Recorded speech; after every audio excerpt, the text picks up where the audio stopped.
Hi, Matt Morris here. Welcome to another episode of the Unemployed Millionaire Show, the entrepreneur's guide to lifestyle freedom. Again, here in sunny Cyprus on the Mediterranean Sea, sitting outside the Four Seasons here. Just a picture-perfect day.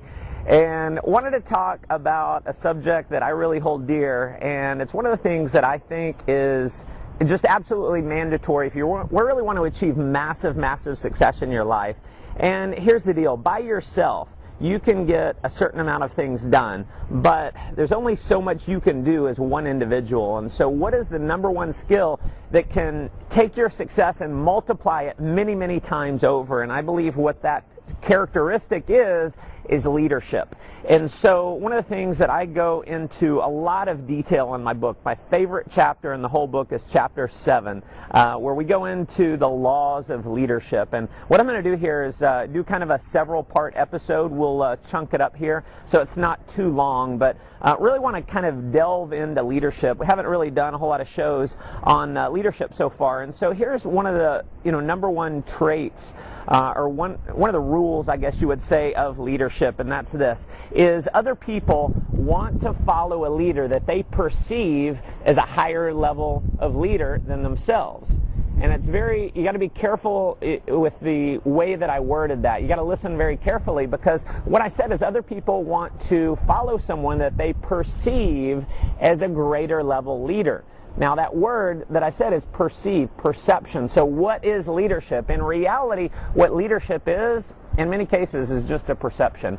And one of the rules that I kind of live by is leadership is assumed, it's not granted. And so there's a lot of, if you look at corporate America, or the traditional corporate world, someone is promoted to a leader, and they may have the position or they may have the title, but their people may not necessarily look at them as a leader. So I would consider that to be a manager, not a leader. And so leadership is something that's assumed. It's something that is taken, if you will, if I can be so bold as to use a word like that. But one of the things that I struggled with when I was young, I'm 33 years old now, and no longer feel like the young guy anymore.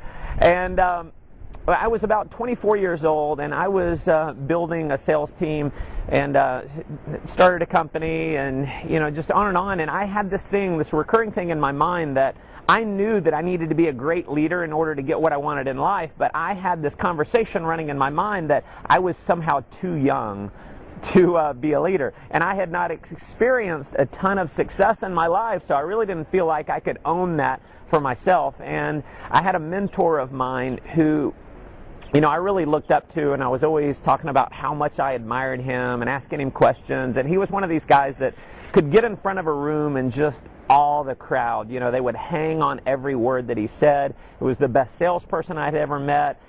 And, as I'm kind of edifying him and all this, he says, "Matt, do you know why I'm such a great salesperson?" And I didn't really know. He said, "Do you know why I'm so good on stage? Do you know why that I'm a great leader?" And I didn't know the answer. And I said, "Well, you've had a lot of success." He said, "That has nothing to do with it. Why am I a great leader?" And I answered the question. He said, "I'm a great salesperson because I believe, I'm confident that I can, sell something. I can lead people because I'm confident I can lead them. I can speak on stage because I'm confident I can speak on stage." And, that I still didn't make the connection in my mind. I said, "Well, Wayne, you're, a great salesperson because you've learned all this stuff." And he said, "No, it all comes down to confidence. And it wasn't that I developed confidence because I became good. No, I became good because I was confident." And so many of us live in a matter of, once I have the results, I'll become the person.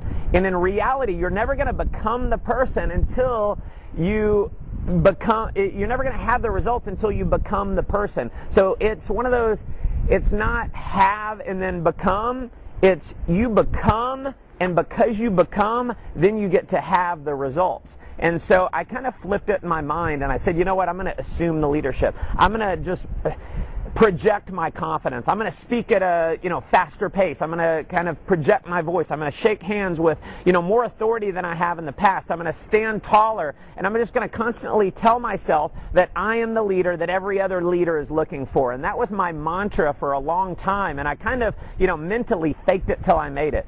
And what happened is, all of a sudden, because I just assumed that confidence and assumed that leadership and projected the confidence, people started telling me what a great leader I was, even before I fully believed it in myself. And so it's one of the characteristics of a leader. Don't think in your mind that you have to have amazing results before you can become a leader, because you're never going to have amazing results until you become that leader. And so just take it upon yourself to become the leader. And what I'm going to go through on the next few segments here are the laws of leadership. And this is in the book here, chapter number 7, the laws of leadership. So we're going to pop into number 1 here on the next show.